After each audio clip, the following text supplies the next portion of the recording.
நல்லா இருக்கீங்களா? இப்போ நம்ம ரொம்பவே சுவையான ஒரு ஸ்வீட் செய்ய போறோங்க. இந்த ஸ்வீட்டை நிறைய இடங்கள்ல சாப்பிட்ருப்பீங்க. உங்க வீட்லயும் செஞ்சு சாப்பிட்ருப்பீங்க. நம்ம சேனல்லையே விதவிதமா செஞ்சிருக்கோம். ஆனா ஒன்னொன்னும் ஒவ்வொரு வித்தியாசமான டேஸ்ட்டு. அந்த வகையில சுவையான ஒரு அட்டகாசமான டேஸ்ட்ல இருக்கக்கூடிய ஒரு கேரட் அல்வா ரெசிபி.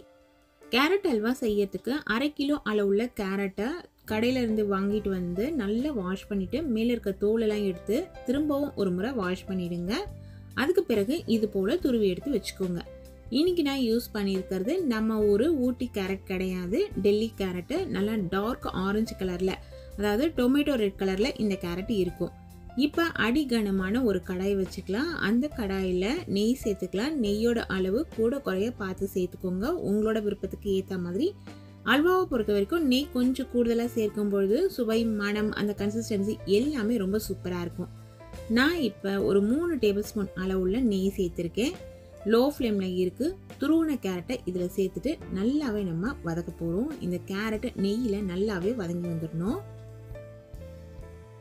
கேரட்டை நெய்யில் இது போல் வதக்கி செய்யும் பொழுது அதனோட ஃப்ளேவர் ரொம்ப நல்லா இருக்குங்க. நீங்கள் வதக்கி கேரட்டை அல்வா செஞ்சு இதுக்கு முன்னாடி பழக்கப்பட்டிருந்தீங்கன்னா அந்த டேஸ்ட்டை கண்டிப்பாக ஃபீல் பண்ணியிருப்பீங்க. ஒவ்வொன்றும் ஒவ்வொரு டேஸ்ட்டு சொன்னேன் இல்லைங்களா? அதனால் இந்த மெத்தடில் லோ ஃப்ளேமில் வச்சு கேரட்டை நல்லா வதக்கிக்கோங்க. வதக்கும் போதே கேரட்டு பாதி அளவு வெந்துடும். இந்த கேரட்டு அல்வாவை பொறுத்த வரைக்கும் ரொம்ப இந்த கேரட் நைஸாக இருக்கணும் அப்படின்ற அவசியம் இல்லை. நம்ம சாப்பிடும்பொழுது அந்த கேரட்டை லைட்டாக நம்ம ஃபீல் பண்ணுற மாதிரி நமக்கு இருக்கணும். தட்டு போட்டு மூடி லோ ஃப்ளேமில் ஒரு 3லேருந்து 5 நிமிஷத்துக்கு வேக விட்டிங்கன்னா கேரட் நல்லாவே சுருங்கி வந்துடும். இது போல் நமக்கு கேரட் நல்லா சாஃப்டாக இருக்கணும். அது வரைக்கும் வேக வச்சு எடுத்துக்கோங்க. கேரட்டில் ஈரப்பசை சில சமயம் அதிகமாக இருக்கும். அப்படி இருந்ததுன்னா சீக்கிரமாக வெந்துடும். கொஞ்சம் ட்ரையாக இருக்க மாதிரி இருந்ததுன்னா வேகிறதுக்கு டைம் எடுக்கும். அவ்வளவுதான். டைம் எடுக்கும்னா ஒரு 2 நிமிஷம் எக்ஸ்ட்ராவாக நமக்கு செலவாகும். இது போல் சாஃப்டாக கேரட் வெந்த பிறகு இதில் நல்ல சுண்ட காய்ச்சின பால் சேர்க்க போகிறேன். பாலோட அளவு பார்த்தீங்கன்னா 1 லிட்டர் அளவுள்ள பாலை 1/2 லிட்டர் அளவுக்கு நல்லா சுருங்க காய்ச்சிட்டு அந்த பாலை ஏடோடையே எடுத்து இதில் சேர்க்கிறேன். நீங்கள் பாலை காய்ச்சும் பொழுது நல்லா ஃபுல் ஃபேட் மில்க் வாங்கி இன்னொரு ஸ்டவ்வில் வச்சு நல்லா காய்ச்சிடுங்க. காய்ச்சும் பொழுது கரண்டி வச்சு கலந்து கலந்து விட்டிங்கன்னா அந்த ஏடு அதோடையே சேர்ந்து நல்லா பால் திக்காக நமக்கு சேர்ந்து வரும். பால் காய்ச்சதுக்கு டைம் இல்லை அப்படின்னா கடையில் ஸ்வீட்லெஸ் கோவா கிடைக்கும், அது வாங்கி நீங்கள் யூஸ் பண்ணிக்கலாம். ஆனால் நம்ம வீட்டில் செய்யும்பொழுது இது போல் ஃப்ரெஷ்ஷாக பாலை சுருங்க காய்ச்சி சேர்த்து செய்யும்பொழுது அதனோட டேஸ்ட்டு அல்டிமேட்டாக இருக்குங்க. இந்த பாலை சேர்த்து நல்லா கலந்து விட்டுட்டு லோ ஃப்ளேமில் வச்சு கலந்து கலந்து விடுங்க. திரும்ப திரும்ப அப்படியே விட்டுடாதீங்க. விட்டுட்டிங்கன்னா அடி பிடிச்சிடும். நீங்கள் நான்ஸ்டிக் பாத்திரம் யூஸ் பண்ணுறவங்களா இருந்தால் இந்த பிரச்சனை வராது. ட்ரெடிஷ்னல் குக்வேர் யூஸ் பண்ணும்பொழுது நம்ம கலந்து விட தான் வேணும். அதே போல் அடி கனமான பாத்திரம் யூஸ் பண்ணுங்கள். நான் இப்போ காமிக்கிற மாதிரி கலந்து கலந்து விட்டிங்கன்னா ஒரு 15லேருந்து 20 நிமிஷத்துக்குள்ளார இந்த பால் இன்னுமே சுருங்கி கேரட்டு பாலோடு சேர்ந்து நல்லா ஒன்றா சேர்ந்து வெந்து வந்திருக்கும். இப்போ பாருங்கள் நல்லா சுருங்கி வந்துருச்சு. இந்த சமயத்தில் நம்ம சர்க்கரை சேர்க்கணும். சர்க்கரையோட அளவு கேரட் நம்ம எந்த அளவு துருவி எடுத்தோமோ அதில் பாதி அளவுக்கு சர்க்கரை சேர்த்துக்கோங்க. துருவின கேரட்டை ஒரு கப்பில் வச்சு அளந்து அதுக்கு ஏற்ற மாதிரி நீங்கள் சர்க்கரையை அளந்து எடுத்து சேர்த்துருங்க. கேரட்டே கொஞ்சம் ஸ்வீட்டாக இருக்கும். அதனால் கேரட் அல்வா பொறுத்த வரைக்கும் சர்க்கரையோட அளவு சமமான அளவுலாம் தேவைப்படாது. பாதி அளவு சேர்த்தாலே போதும். நீங்கள் உங்களோட டேஸ்ட்டுக்கு தகுந்த மாதிரியும் சர்க்கரையோட அளவை கொஞ்சம் கூட குறைய சேர்த்துக்கோங்க. சர்க்கரை சேர்த்த உடனேயே கொஞ்சம் இலைகளாக மாற ஆரம்பிக்கும். ஆனால் சர்க்கரையோட பச்சை மணம் போகிறதுக்குள்ளேயே அது நல்லா திக்காக மாறிடுங்க. இந்த சமயத்தில் 2-3 சொட்டு அளவுக்கு எலுமிச்சை சாறு விட்டுடுங்க. எலுமிச்சை சாறு விட்டுறதுக்கு ரீசன் பார்த்தீங்கன்னா சர்க்கரை நல்லா சுருங்கினா கூட நமக்கு லாஸ்ட்டில் ஆறின பிறகு கிறிஸ்டலாக சேஞ்ச் ஆகாமல் இருக்கும். அல்வா வந்து கரெக்டான கன்சிஸ்டன்சியில் நமக்கு கிடைக்கும். நல்லா ஃப்ரெஷ்ஷான ஏலக்காவை இடித்து எடுத்து சேர்த்துக்கோங்க. நம்ம எந்த அளவு சேர்க்கிறோன்றதுக்கு ஏற்ற மாதிரி ஏலக்காவோட நம்பரை இன்க்ரீஸ் பண்ணிக்கோங்க. நான் இன்றைக்கி 4 ஏலக்காய் சேர்த்தேன். ஒரு 5லேருந்து 8 நிமிஷம் சுருங்கின பிறகு அல்வா இந்த கன்சிஸ்டன்சியில் நமக்கு கிடைக்கும்.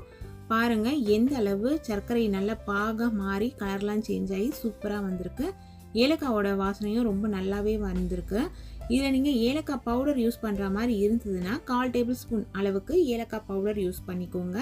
நிறைய ஏலக்காய் சேர்க்க வேணாம், ஏன்னா பாலோட அந்த ஸ்மெல், நெய்யோட அந்த ஸ்மெல்லை ஏலக்காய் குறைச்சி காமிக்கும். ஆறின பிறகு இது போல் ஒரு கன்சிஸ்டன்சியில் கிடைக்கும். இந்த மெத்தடில் நீங்கள் கேரட் அல்வா செஞ்சு சாப்பிடும்பொழுது டேஸ்ட் அட்டகாசமாக இருக்குங்க. ஒரு ஈஸியான மெத்தட் தான் இது.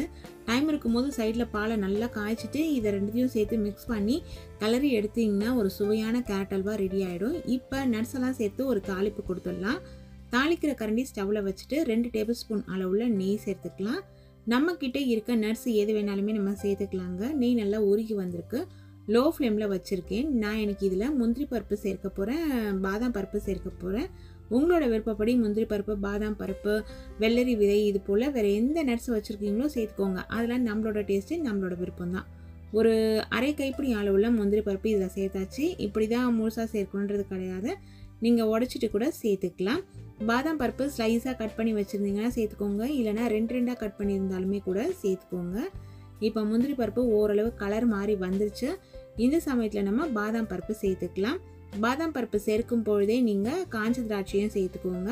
நல்ல இனிப்பான காஞ்ச திராட்சை சுத்தமானதாக சேர்த்து கலந்து விட்டுடுங்க. ஸ்டவ்வை சுவிட்ச் ஆஃப் பண்ணிவிடுங்க. இந்த நெய்யோட சூட்லேயே காஞ்ச திராட்சை நல்லா பலூன் மாதிரி ஒப்பி வந்துடும். இல்லைனா கலர் நல்லா சேஞ்ச் ஆகிடும். நமக்கு கலர் ஓரளவு சேஞ்ச் ஆகிடுச்சுன்னா அதனோட ஃப்ளேவரை நமக்கு மாற்றி தந்துடும். அதனால சமையல் பொறுத்த வரைக்கும் நமக்கு அந்த பக்குவம் ரொம்பவே முக்கியம். இப்போ பாருங்கள், கலர் நல்லா சேஞ்ச் ஆகி வந்துட்டுருக்கு. திராட்சையும் பலூன் மாதிரி ஒப்பி வந்துருச்சு. அவ்வளவுதாங்க. இந்த தாளிப்பை எடுத்து நம்ம அல்வாவில் சேர்த்துடலாம். சூப்பராக கமகமன்னு ஒரு தாளிப்பு ரெடி ஆகிடுச்சு. கேரட் அல்வா நல்லா ஆறின பிறகு இந்த கன்சிஸ்டன்சியில் தான் இருக்கும்.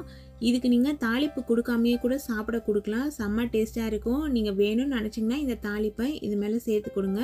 சூடாக சாப்பிட்றதுக்கும் அல்வா செம்ம டேஸ்ட்டாக இருக்குங்க. ஆறின பிறகும் வச்சு சாப்பிட்லாம். ரூம் டெம்பரேச்சர்லேயே நீங்கள் ஒரு வாரம் கூட இந்த கேரட் அல்வாவை வச்சு சாப்பிட்லாம். அவ்வளவு சுவையாக இருக்கும். ஆனால் நல்ல ஒரு ஏர்டைட் கண்டெய்னரில் ஈரெல்லாம் படாமல் வச்சுக்கோங்க.